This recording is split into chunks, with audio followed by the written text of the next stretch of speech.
আলপনা বৰুৱা স্বাগতম সকলোলৈ। মই যেহেতু ডায়েবেটিক ৰিভাৰ্ছ কৰিছোঁ, কোনো ঔষধ সেৱন নকৰাকৈ মোৰ আজি এবছৰে ব্লাড চুগাৰ খুব সুন্দৰকৈ নিয়ন্ত্ৰণত আছে।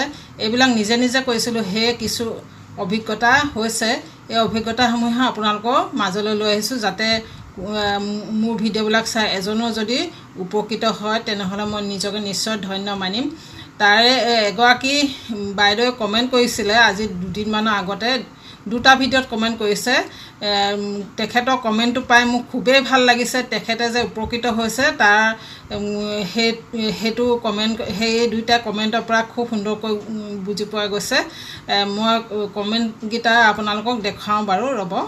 মোৰ পেজটোৰ ফলোৱাৰ দিলুবা আৰফান বাই লিখিছে, ঠিক কথা, জিভাখন চম্ভালিব লাগিব।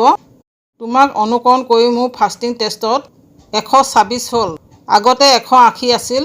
বৰ কষ্ট কৰিলোঁ দেই, ওপৰৱালা আৰু তোমাক থেংক ইউ। এইটো প্ৰথম কমেণ্ট হয়। দ্বিতীয় কমেণ্টটো হ'ল, thank you thank you thank you. মোৰ ফাষ্টিং 200 আছিল, আজি টেষ্ট কৰাত হ'ল 127। NPP আছিল 300, আজি হ'ল 136। আৰু কিমান কৰিব লাগিব জনাবা দেই ভণ্টি। দুইটা কমেণ্টৰ পৰা আপোনালোকে নিশ্চয় অনুমান কৰিব পাৰিছে তেখেতৰ ব্লাড চুগাৰ কি সুন্দৰকৈ নিয়ন্ত্ৰণলৈ আহিছে, লাহেকৈ আৰু আহিব।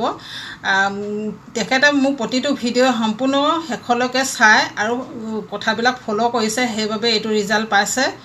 আৰু এনেদৰে কমেণ্টত যদি থেংক ইউ বুলি আহে, মই মোৰ অনুভৱ প্ৰকাশ কৰিব পৰা নাই। খুবেই ভাল লাগিছে। ধন্যবাদ। আজিলৈ আহিছোঁ।